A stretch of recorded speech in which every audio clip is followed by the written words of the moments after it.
بسم اللہ الرحمن الرحیم۔ شب برات کی رات بڑی مبارک رات ہے۔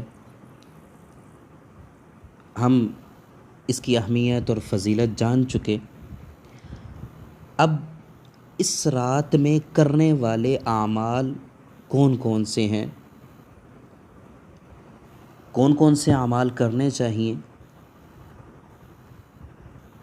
تو اس رات میں کوئی بھی ایسا عمل جس کو لازم کر لیا جائے یہ درست نہیں ہے، کیونکہ اس رات میں کوئی بھی ایسا عمل قرآن و سنت سے ثابت نہیں ہے کہ جو رسول اللہ صلی اللہ علیہ وسلم نے کیا ہو اور ہم اس کو لازم کر لیں اپنے اوپر۔ اور یہ جو آج کل چلتی ہیں چیزیں کہ 100 رکعت نفل اور یہ سب قرآن و حدیث کے خلاف ہیں۔ کسی قسم کی بھی نوافل کے اندر کسی قسم کا لزوم اپنے اوپر لازم کر لینا کسی چیز کو، یہ درست نہیں ہوتا۔ تو اس لیے اس رات میں اعمال صالحہ کا خاص اہتمام ہو، اپنی طاقت کے مطابق، اپنی طبیعت کے مطابق، اپنی فرصت کے مطابق اللہ رب العزت کے سامنے سربسجود ہو جائیں۔ سب سے پہلے تو عشاء اور فجر کی نمازیں وقت پر ادا کریں۔ یہ نہ ہو کہ رات عبادت کرتے ہیں ساری رات اور صبح فجر کی نماز پڑھے بغیر سو جائیں۔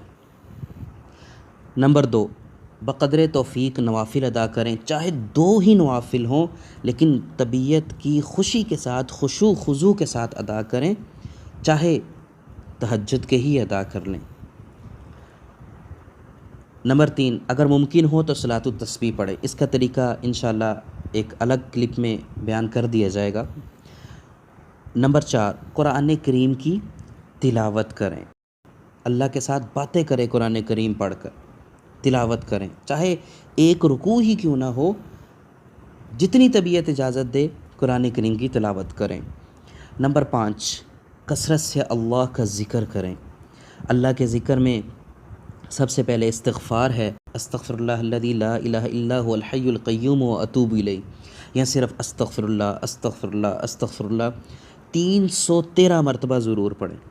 اس کے علاوہ لا الہ الا انت سبحانک انی کنت من الظالمین، یہ آیت کریمہ 313 مرتبہ کم از کم ضرور پڑھیں۔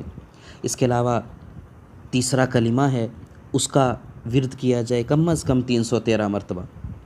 تو یہ مختلف اذکار اللہ رب العزت کے ساتھ رابطے کے لیے، اللہ رب العزت کا ذکر بلند کرنے کے لیے یہ ضرور کریں۔ اور نمبر 6، اللہ رب العزت سے خوب دعائیں مانگیں، اللہ رب العزت سے خوب دعائیں مانگیں، مصلی بچھا کر رو رو کر اللہ رب العزت کے سامنے اپنے لیے، اپنے گھر بار کے لیے، اپنے خاندان کے لیے، ملک کے لیے، قوم کے لیے، انسانیت کے لیے دعائیں مانگیں۔ خاص طور پر اپنے گناہوں کی مغفرت طلب کریں۔ اللہ رب العزت کی رحمت بخشش کے لیے تیار کھڑی ہے، ہم اللہ سے مانگیں گے، اللہ رب العزت ہمیں معاف فرما دیں گے۔ اللہ رب العزت کی معافی بہت عام ہے، اور کسی شب برات میں قبرستان بھی جانا چاہیے، کیونکہ رسول اللہ صلی اللہ علیہ وسلم زندگی میں ایک مرتبہ گئے، تو اس کو عادت نہیں بنانی چاہیے، لیکن کسی شب برات میں ضرور جانا چاہیے، اور میت کے لیے، مردوں کے لیے، اپنے عزیز و اقارب جو اس دنیا سے چلے گئے ان کے لیے دعائے مغفرت کریں۔ اور شب برات میں پوری رات جاگنا کوئی ضروری نہیں ہے، جتنی آسانی سے ہو سکے عبادت کریں، جتنا ہو سکے خشوع خضوع کے ساتھ عبادت ہو سکے کریں، باقی آرام کریں۔ کوئی اپنے اوپر لازم کر لینا کہ یہ میں نے دعا 1000 مرتبہ پڑھنی ہے، 100 رکعات پڑھنی ہے اور پورے قرآن مجید کی تلاوت کرنی ہے، اس کی کوئی اصل اور حقیقت نہیں ہے۔ اور یہ بھی یاد رکھیں کہ آپ کے جاگنے کی وجہ سے، آپ کی عبادت کرنے کی وجہ سے کسی دوسرے کو تکلیف بھی نہ ہو۔